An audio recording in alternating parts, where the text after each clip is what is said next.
नमस्ते। कभी सोचा है ये सब कुछ आया कहां से?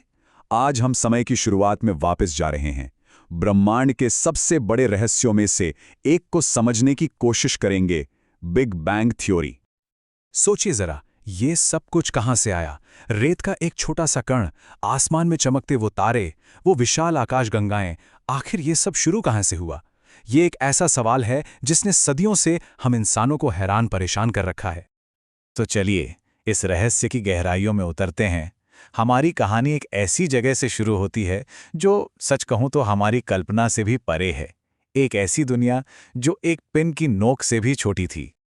तो बिग बैंग थ्योरी, ये वो सबसे बड़ी साइंटिफिक एक्सप्लेनेशन है कि हमारा ब्रह्मांड शुरू कैसे हुआ।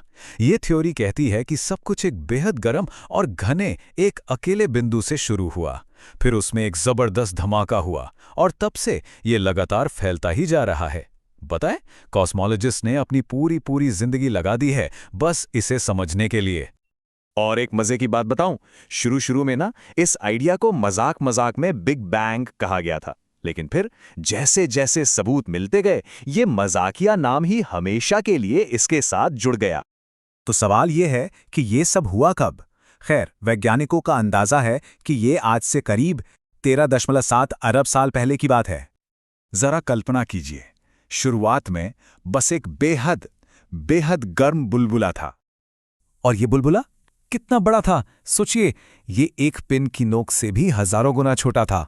जी हां, हमारा पूरा का पूरा ब्रह्मांड उसी एक नन्हे से बिंदु में समाया हुआ था। इस एक सुपर कॉन्सेंट्रेटेड पॉइंट को जिसमें सब कुछ समाया था, कुछ बहुत ही खूबसूरत नाम दिए गए हैं, जैसे कि प्राइमोर्डियल एटम या कॉस्मिक एग। है ना कमाल? चलिए, अब बात करते हैं अस्तित्व के पहले सेकंड की। एक ऐसा पल जिसमें कुछ ऐसा हुआ जिसकी हम कल्पना भी नहीं कर सकते। ये सब हुआ बस एक सेकंड के एक बहुत छोटे से हिस्से में।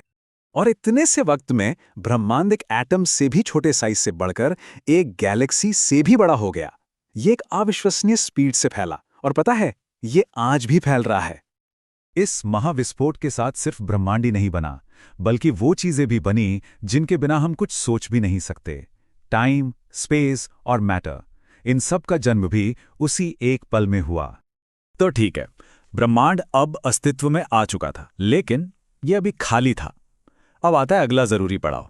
पहले 3 मिनट के अंदर वो चीजें बनी जिनसे आज सब कुछ बना है। जैसे जैसे ब्रह्मांड ठंडा होना शुरू हुआ, एनर्जी मैटर और एंटी मैटर में बदलने लगी। अब ये दोनों एक दूसरे के बिल्कुल उल्टे थे, दुश्मन समझ लीजिए। जब भी ये मिलते थे, एक दूसरे को खत्म कर देते थे। लेकिन किस्मत से इस लड़ाई में थोड़ा सा बहादुर मैटर बच गया, और उसी बचे हुए मैटर की वजह से आज हम सब यहां हैं। और एक बार फिर सोचिए, ये जबरदस्त फैलाव और मैटर एंटी मैटर की ये घमासान लड़ाई, ये सब कुछ हुआ सिर्फ 1 सेकंड के अंदर। फिर अगले 3 मिनटों में क्या हुआ? जैसे जैसे टेम्परेचर 1 अरब डिग्री सेल्सियस से भी नीचे गिरा, ब्रह्मांड इतना ठंडा हो गया कि प्रोटॉन और न्यूट्रॉन आराम से एक साथ जुड़ सकें, और इनके जुड़ने से बना पहला आटम, हाइड्रोजन, सबसे सिंपल एलिमेंट। तो पहले आटम तो बन गए, लेकिन ब्रह्मांड में अभी भी घना अंधेरा छाया हुआ था। तो अब हम उस दौर की तरफ बढ़ रहे हैं जब इस अंधेरे ब्रह्मांड में पहली बार रोशनी हुई। लाखों साल बीत गए, फिर ग्रेविटी ने अपना काम शुरू किया और हाइड्रोजन गैस के बादलों को एक साथ खींचना शुरू कर दिया। इस जबरदस्त प्रेशर की वजह से इन विशाल गुच्छों में जैसे आग लग गई, और यहीं से बने हमारे पहले सितारे और गैलेक्सीज।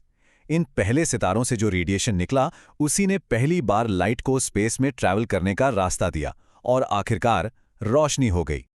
तो हमने शुरुआत से लेकर सितारों के जन्म तक का सफर तो देख लिया, लेकिन कहानी का अंत क्या है? क्या होगा इस ब्रह्मांड का? चलिए अब इसके आखिरी अंजाम के बारे में सोचते हैं। एक थियरी है जिसे बिग क्रंच कहते हैं। इसमें यह माना जाता है कि ब्रह्मांड का ये फैलाव एक दिन रुक जाएगा, और फिर ग्रेविटी सब कुछ वापस अपनी ओर खींचना शुरू कर देगी। खींचते खींचते सब कुछ वापस उसी एक अकेले बिंदु में समा जाएगा। तो ये हमें एक बहुत ही गहरे सवाल पर लाकर छोड़ देता है।